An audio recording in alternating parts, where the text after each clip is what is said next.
मैं आपकी सीए दीदी आज आपको बताऊंगी कुछ ऐसी ट्रांजैक्शंस जो कि अगर आपके पैन पर होती हैं और आप उसको इनकम टैक्स की रिटर्न में रिपोर्ट नहीं करते या उसके अकॉर्डिंग अपनी इनकम टैक्स की रिटर्न फाइल नहीं करते तो आपको इनकम टैक्स का नोटिस आ सकता है।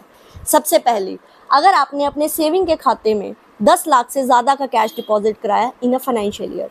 सेकेंड, अगर आपने अपने करंट अकाउंट में या तो डिपॉजिट या विड्रॉवल किया कैश का 50 लाख से ज़्यादा का तो आपको नोटिस आ सकता है।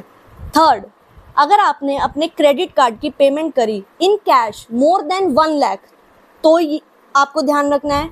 और अगर आपने किसी भी मोड से 10 लाख से ज़्यादा अपना क्रेडिट कार्ड का पेमेंट कर दी, क्रेडिट कार्ड के बिल की पेमेंट कर दी तो आपने ध्यान रखना है। और अगर आपने अपनी सेल परचेज करी है कोई भी इमोरल प्रॉपर्टी की जिसकी वैल्यू 30 लाख से ज़्यादा थी। फिफ्थ, आपने अगर कोई भी फॉरेन करेंसी खरीदी ना financial year for more than 10 lakh, आपने एफडी बनाई किसी भी बैंक में फॉर मोर देन 10 लाख, आपने शेयर्स खरीदे, म्यूचुअल फंड्स खरीदे मोर देन 10 लाख की वैल्यू के तो ध्यान रखना है। और एज बीइंग अ बिजनेसमैन आपने किसी भी एक सिंगल ट्रांजैक्शन से रिलेटेड एक ही सिंगल पर्सन से एक ही दिन में 2 लाख से ज़्यादा की कैश रिसीव करा तो आपको ध्यान रखना है, क्योंकि एज पर इनकम टैक्स आप किसी भी पर्सन को दिन में 10,000 से ज़्यादा की पेमेंट कर नहीं सकते और 2 लाख से कम की ही कैश रिसीव कर सकते हो। इसका आपने ध्यान रखना है।